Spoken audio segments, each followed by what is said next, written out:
Okay, this is the conclusion part, which should be relatively short. So we've discussed the grand challenges and nice set of recommendations that included all the items going from uh, anatomy of, did I miss here? Yeah, these are the strategic recommendations, and they had subsections like infrastructure, support and resources, project teams, funding, stages and project evaluation, deliverable types and intellectual properties, success, and of course diversity and equity. Let me make sure that I didn't miss the headline on the first section. La la la, doing it in real time, but that's okay. 7 point. Uh, yeah, so yeah, I did miss it. So let me put it in real time here. So this is the first one is about the problem choice. So it should actually go here. Okay. I screw up things sometimes, sorry about that. And so I read the details of the recommendations here. So the first one under anatomy of a grand challenge is, of course, problem choice. Among high impact problems, which ones are well suited to be enabled by a grand challenge as opposed to other funding instruments? So the anatomy of a grand challenge here is, of course, that you have all these steps you have to follow. So grand challenge design, for example, has to have a modality, phases, stages, submission types, expert advisory group, advisory board and judging panel, monetary incentives, non-monetary incentives, and outcomes with a lot of supporting aspects. So the other sections then follow, but here the problem choice recommendations we read off as frame grand challenge goals based on readiness level, ensure AI is indeed well suited for the problem, prioritize areas with existing interests from complementary stakeholder communities, deprioritize areas with disproportionately high funding and media attention, and do not attempt to cover all areas equally. I'm rereading them because I missed this key part here before. Okay, doesn't matter. Let's come back to conclusions. This report explores the role of grand challenges in the space of AI for climate and nature. Through a detailed analysis of more than 200 grand challenges and open innovation initiatives, we identify successes, pitfalls, leverage points, and value propositions associated with the past initiatives and offer key recommendations for improving the design, implementation, and impact of future grand challenges in this space.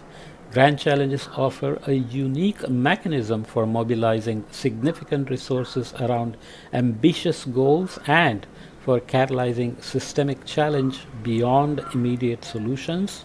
Examples given here, by creating market incentives and shaping policy frameworks. So typically when you have government agency funding or corporate funding in India, you have things like corporate social responsibility fundings. They all come with a limited scope and often limited amounts. But if something like Bezos Earth Fund or Schmidt's Future is set up to invite grand challenge teams built across the globe and proposing something that just will not happen with the other kinds of fundings, then the success of this proposal, if funded, has to be nearly guaranteed. Nothing is guaranteed in life, but you build a team, you define a problem, and you define all the steps that we talked about here in a way that failure should be basically close to zero, okay, of all the items we listed.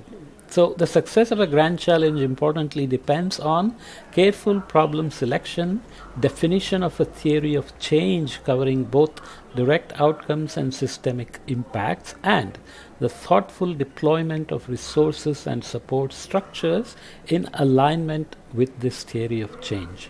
right? So let's go back and read the theory of change for one of them.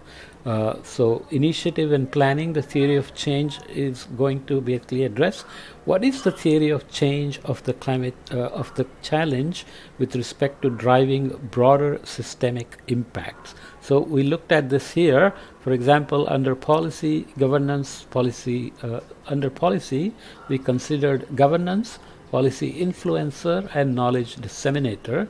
Theory of change here is defined as, or chosen as, shape public policy and governance via actionable insights. So the words are critical: actionable insight as opposed to just academic papers. Okay, so in climate we say usable climate science, which, according to some arguments, must help adaptation because mitigation is already going on. And if you look at Nexus Network, ecosystem creator and incubator for its theory of change, create robust platforms for coordination and capacity building. Okay, so you get the idea that you are covering that aspect in terms of a deliverable. That's very critical. Okay. We emphasize the importance of placing climate and nature goals at the center of challenge design, as well as execution and evaluation, which critically includes consideration of deployability, long-term sustainability, ethics, equity, and community impact. As soon as you say nature and climate and you are going to do something about it, it includes intervention in people's lives, even if the intention of the intervention is to help them. Co-developing with them is very critical, and making sure that the solutions that you are giving them or developing with them, co-developing with them, are actually sustainable but also ethical, equitable, and have community impact as intended, and unintended consequences are either minimal or they are well mapped so that you know how to deal with them. And it's always a flexible plan, so you can make the system respond to unintended consequences as well. Drawing on learnings from past initiatives, we provide strategic recommendations that are intended to guide stakeholders in creating more effective and impactful grand challenges. So it's not just about solving grand challenges or attacking grand challenges, it is how to design very well a grand challenge in AI for applications to climate and nature. In particular, we provide concrete guidance on choosing problem areas that are likely to benefit from a grand challenge, on combining monetary support with non-monetary resources such as mentorship, computing infrastructure, and post-challenge support to improve solutions' impact and sustainability, and on parameters such as funding, phases, team selection and composition, deliverable type, and evaluation criteria. Okay. We particularly note that successful applications in the AI for climate and nature space involve a heterogeneous set of actors from a wide variety of sectors, contexts, and geographies, underscoring the importance of centering diversity, equity, and inclusion when shaping challenges, goals, and supporting participation. So typically you are looking at climate impacts on food, agriculture, water, energy, health, buildings, infrastructure, and of course all of them in community levels, sometimes neighborhood levels. And then there is this big framework of grand challenge under which you are co-developing solutions with global scope in whatever way it means, in the sense you develop a solution here, but let's say rural resilience, but it is transferable with region-specific details of climate change, climate impacts, culture, socioeconomics, geopolitics, funding, finance, everything else. Okay.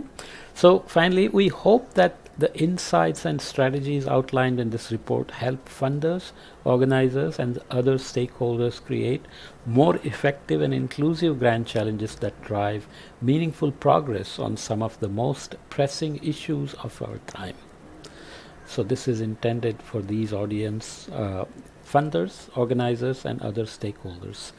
However, many important questions remain on which we strongly encourage further work. These include: which specific AI for climate/nature problem areas should be prioritized in future grand challenges? We have started, we got good examples, good implementations, we can see how they are working, and then we have to think in the future how to modify these priorities or how to prioritize instead of just starting applying AI without these phenologies of grand challenges or anatomies of grand challenges. What metrics and frameworks should be used to assess the long-term environmental and societal impacts of solutions developed through grand challenges? What are the socio-technical barriers to the adoption of grand challenge outputs, whether they are potential outputs and are already realized in different regions and sectors, and how can these barriers be overcome? So it may be easier to apply it for managing water or agriculture, but if you are trying to be equitable, just, and so on, then it may require much more work in terms of crossing the socio-technical barriers, right? We encourage further research by the community on these important questions. Okay, so it's a nice report, rather pedagogical in terms of the details, but very practical in terms of designing grand challenge initiatives in applying AI for climate and nature with all the requirements of equity, diversity, inclusiveness, and so on, as well as solving key pressing problems along the way. Okay, so let's leave it here. The advantage is defining these properly and having it prepared then can make it easier to look for funding. If funding call comes and you run around trying to build a team, then you are typically rushed, and then if the project doesn't get funded, then the team falls apart. So next time you rebuild. Whereas if you define or identify a grand challenge and go through all these steps and have it ready with the team and the stakeholders, then the seeking funding is easier, and if funding becomes available, implementing it easier. So the Schmidt Futures, just to mention by name, invites these grand challenges in different sectors, and we submitted one with the Americans, Europeans, Indians, and it didn't get funded. What is the use of the effort you put in? How to keep that team together? Or do you just abandon the great work you did in terms of identifying a grand challenge? Right? So these are tricky issues. It's not just about learning about grand challenges and coming up with a grand challenge. It's about sustaining the team itself, even when the funding has not come yet. Okay? See you in the next podcast. It's the third report from the Bezos Earth Fund. Okay?